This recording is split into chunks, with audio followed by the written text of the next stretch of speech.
Venez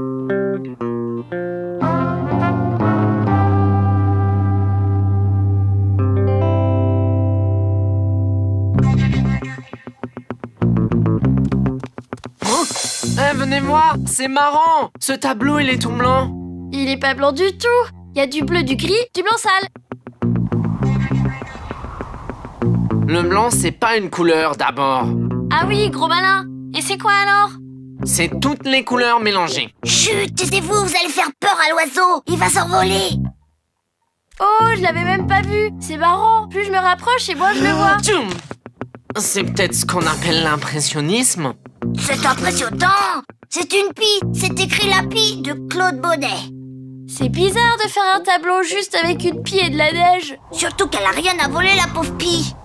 Y a rien dans ce champ. Mais si, toute cette neige qui brille, elle doit croire que c'est des diamants. Oh, ce que vous êtes matériel. C'est pour ça qu'il a fait ce tableau, Monet. C'est pour montrer ses impressions devant la neige. Ah bon? C'est pas pour nous impressionner. La pie, musée d'Orsay.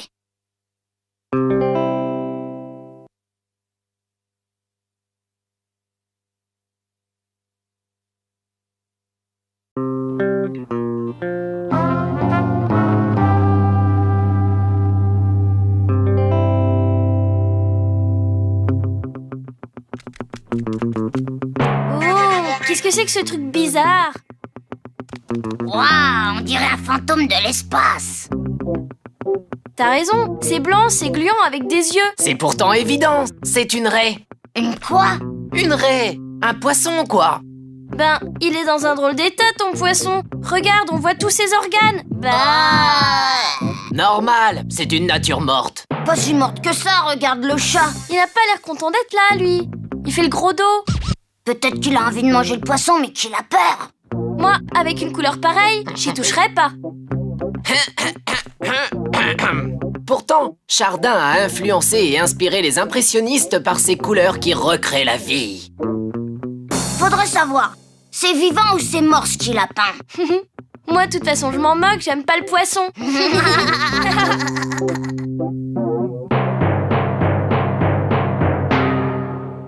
La raie, musée du Louvre.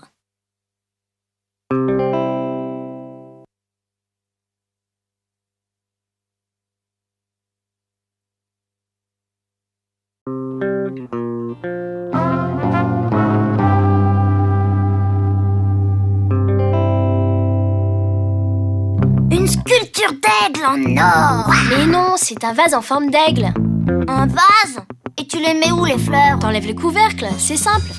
Oh ouais, t'en fais quoi? Oh les filles, hein. Aucun sens pratique. Mais dis donc! Vous battez pas, vous avez raison tous les deux. Au départ, c'était un vase et Sugère l'a fait transformer en aigle. Tu vois? Et c'est qui ce Sugère? C'était l'abbé de Saint-Denis en 1122 et il voulait que son abbaye soit encore plus belle que celle de Constantinople. Un pot de fleurs tout pourri avec un aigle en or rajouté par-dessus, ils ont bien dû se marrer à Constantinople. C'est pas de l'or, mais de l'argent doré. En plus, le vase, il est pas du tout pourri, c'est du porphyre. Fais pas ta maline, hein. Je parie que tu sais même pas ce que c'est. Si, je sais. Ah, et c'est quoi alors? Un truc pour faire des vases, pardi. C'est une roche volcanique très dure, incrustée de cristaux. Et c'est ce qui la rendait précieuse car c'était incassable. S'il suffit de rajouter un truc sur quelque chose d'incassable, ta tête et les notes par-dessus tes lunettes fera l'affaire, hein. Vase de porphyre, l'aigle de Sugère, musée du Louvre.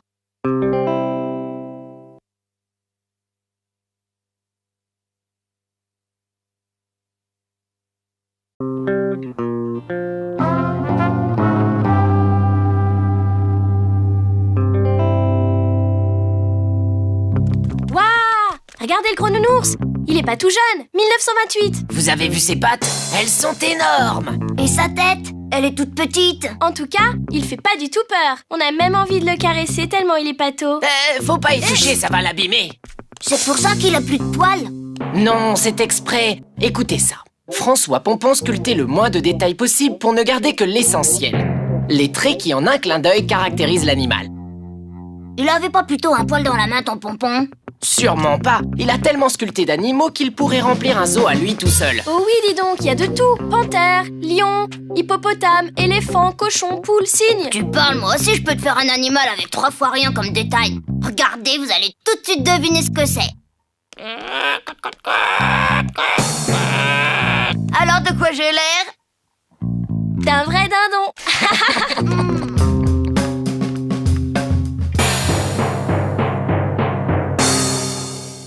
L'ours blanc, musée d'Orsay.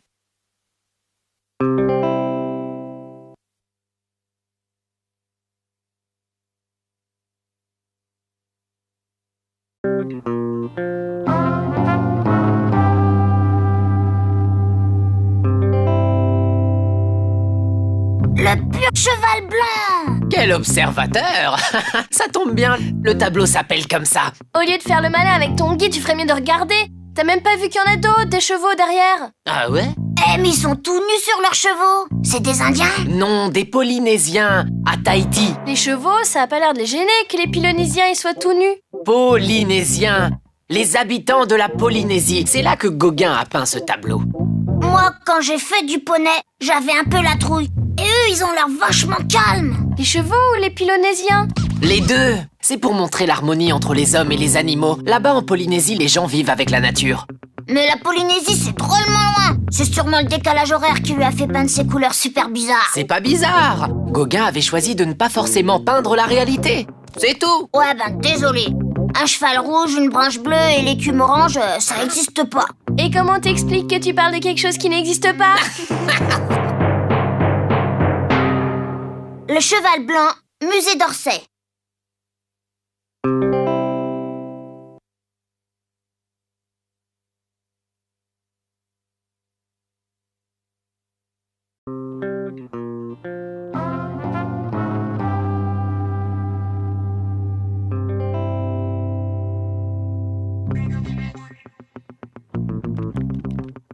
C'est quoi?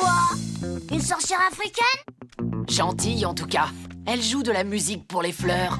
Et pour les animaux aussi. C'est la charmeuse de serpent, peinte en 1907 par le douanier Rousseau. Un douanier? C'est même pas un vrai peintre.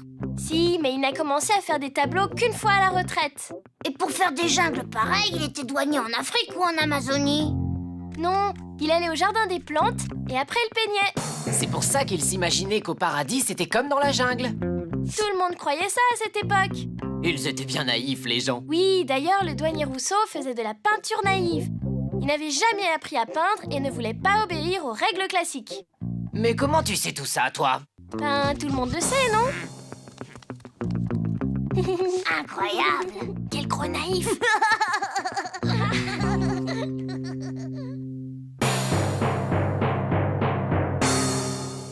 La charmeuse de serpent, musée d'Orsay.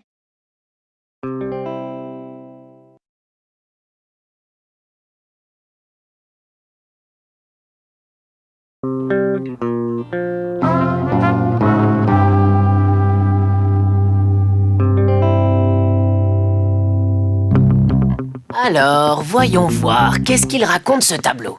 Une maman et sa fille qui promènent leur chien. Le loup de Goubiot. Hein? C'est écrit là, de Luc-Olivier Merson, 1877. Le gros chien là, c'est un loup? Mais, il va manger tout le monde. Ils savent pas que c'est dangereux, un loup dans une ville. Je serais lui, je mangerais de la viande du boucher. Ou même la petite fille. Impossible. S'il a un collier au-dessus de sa tête, ton chien, c'est qu'il est dressé. C'est un gentil loup, il a une auréole comme les seins humains. Et pas un collier volant. En fait, c'est une légende. Raconte. Le loup dévorait les habitants de Goubiot. Alors Saint François est venu le voir et il lui a dit d'être gentil avec les hommes. Et en échange, ils le nourrissent. Même en hiver. C'est trop cool pour un loup. Il est récompensé pour son choix de faire le bien. Si seulement ça pouvait être vrai pour tout. Si seulement le petit chaperon rouge était tombé sur le loup de Goubiot.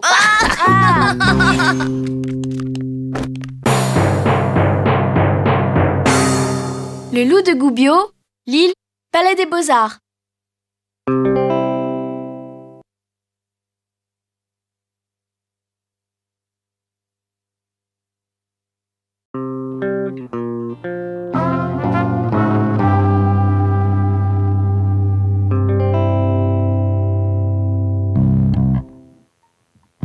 Regardez ces drôles de poissons.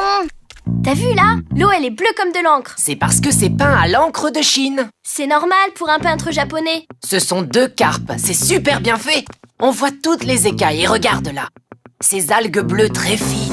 On dirait pas une peinture, ça ressemble à une bande dessinée. D'ailleurs, il y a quelque chose d'écrit là. C'est une estampe de Hokusai. Et ce dessin est fait d'abord sur du papier de riz. Ils sont drôles ces japonais, ils font des dessins qui se mangent.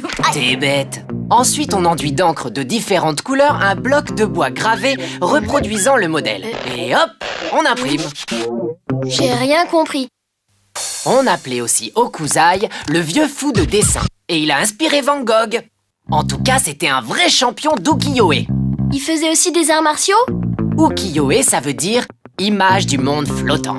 Ah ouais, c'est pour ça qu'il a peint des poissons.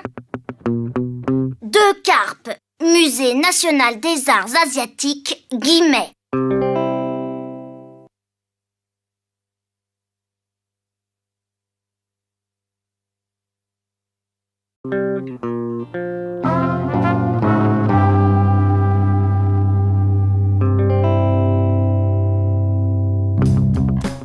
Oh, mais c'est horrible! Ils vont tous être massacrés! Tu parles des tigres ou des chasseurs? Les chasseurs, je m'en moque. Ils n'avaient pas besoin d'aller attaquer les tigres.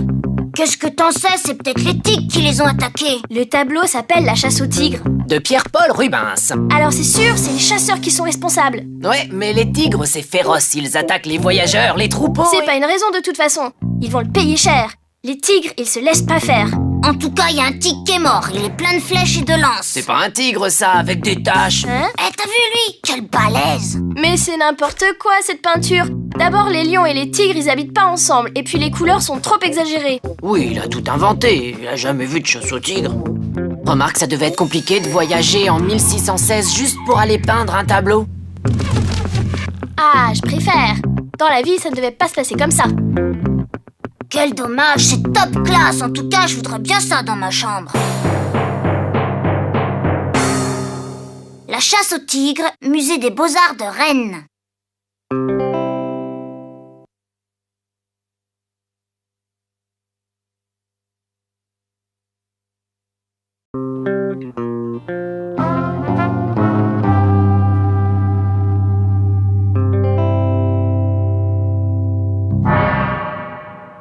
C'est pas possible. Ils ont dû se tromper sur l'étiquette. Devinez ce que c'est?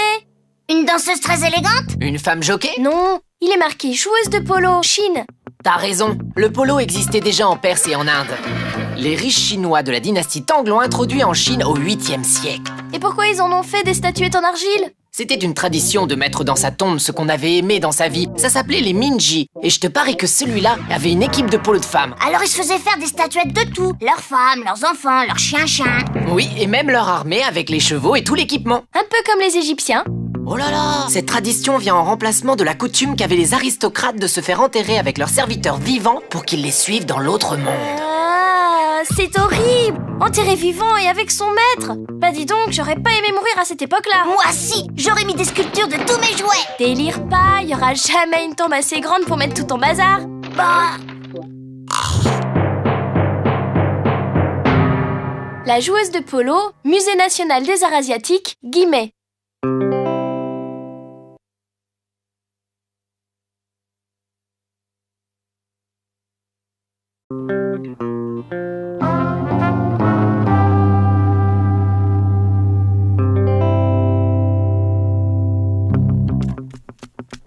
King Kong! Franchement, ça m'étonnerait. Gorille enlevant une femme d'Emmanuel Frémillet 1887. Dans King Kong, je crois que c'était bien plus tard. Il est drôlement impressionnant. On dirait un vrai. C'est normal, le sculpteur a étudié en détail l'anatomie des gorilles au musée d'histoire naturelle. Au zoo, quoi. Il a l'air enragé. T'as vu comme il tient la femme? Il l'a enlevée parce que sa tribu tue les gorilles. Tu veux dire que c'est de la légitime défense? Mais la pauvre! Elle a aucune chance face à ce monstre! Vous croyez qu'il va la dévorer? C'est pas carnivore, les gorilles. Il va peut-être demander une rançon? Ah, je suis mort de rire. Regarde plutôt les trous qu'il a dans le dos. Il a été blessé par les chasseurs. Et alors? Il n'avait qu'à enlever un chasseur. Elle ne lui a rien fait, elle. C'est le morceau de mâchoire de gorille qu'elle a sur la tête qui a dû le rendre furieux. Quelle idée de mettre ça sur sa tête, c'est dégoûtant. Ben, c'était leur bijou. Ça devait avoir de la valeur, un crâne de gorille. Bien fait pour elle. Elle avait qu'à pas faire sa coquette.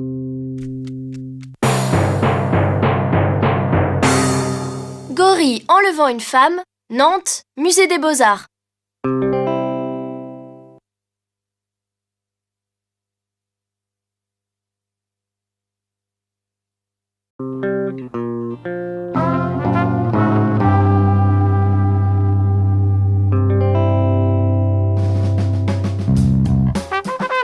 Waouh, la super scène de chasse! Ah, c'est horrible! Wow, ils ont pas l'air commodes, les chiens.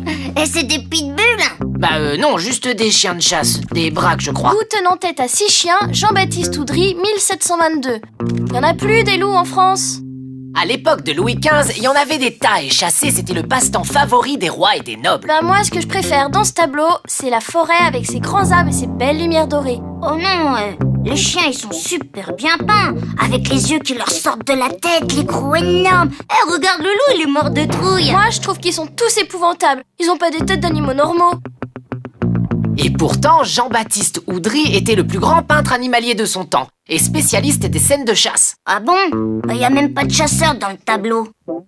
C'était les animaux qui l'intéressaient, pas les hommes. Quand même, moi j'aime pas la chasse. C'est cruel. Petite nature, va.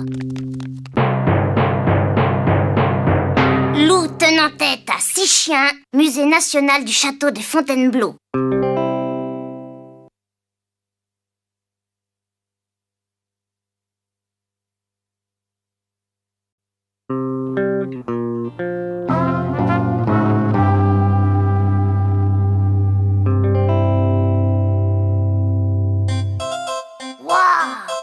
Vise un peu tous ces animaux. Un singe, un lion, un chien, et ça, qu'est-ce que c'est? C'est une licorne. Ouais, je savais.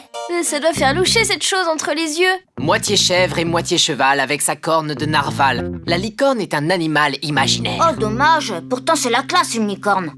Et ça, c'est imaginaire? Les lapins, les chèvres, les chiens qui volent avec les oiseaux? Non, c'est une très vieille façon de dessiner. Ah bon, mon petit frère, il dessine comme ça? C'est la perspective du Moyen-Âge.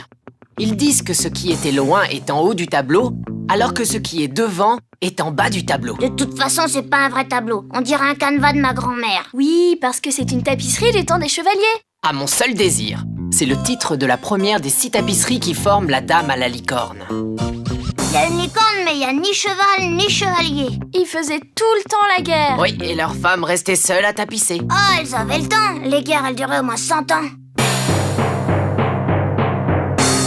La Dame à la licorne, à mon seul désir, musée national du Moyen-Âge, Cluny.